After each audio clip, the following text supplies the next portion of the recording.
想前人未想，做前人未做。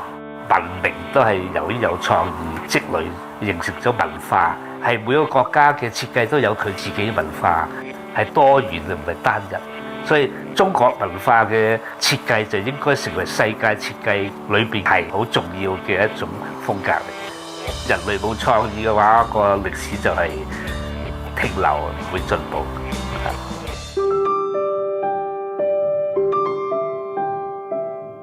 品牌嘅建立唔淨止係創意，要創新。好似愛因斯坦話，係用新嘅眼睛去睇舊嘅事物。我對於年輕嘅設計師第一句講：你一定要明白個市場，但係你亦都唔可以俾個市場咧嚟指導你。呢個節奏係好奧妙嘅，但係你到你領導嘅時間咧，係非常有滿足感嘅。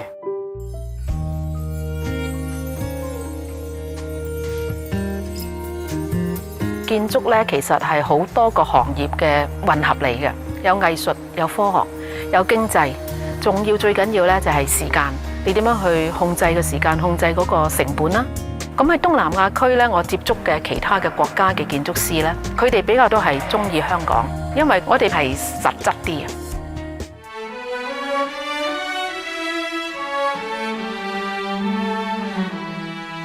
Hong Kong is always known as a design hub. We just absorb a lot of culture from the East and the West.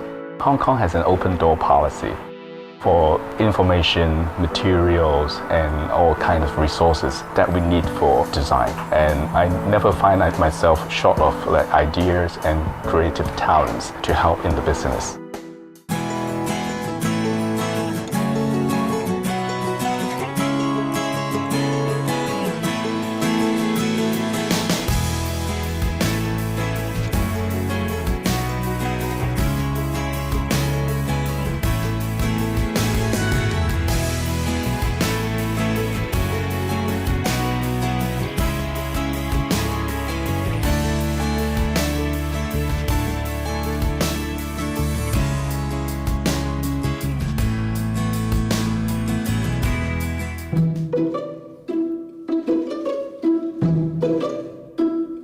我哋要保持創新咧，就係一定要注意呢個世界發生咩事啦，我哋周遭嘅環境發生咩事啦，一定要對人物同事都有興趣啦，你先可以擴大你嗰個靈感嘅來源啦。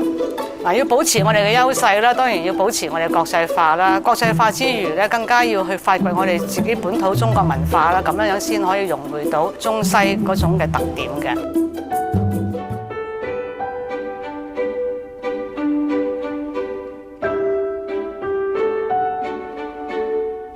咁其實香港係一個國際大都會咧，以往以嚟咧，我哋個多元性同埋個包容性咧，就令到我哋咧響呢個過去30年咧，其實響呢個創意或者設計上高咧，係做咗好多不一樣嘅嘗試。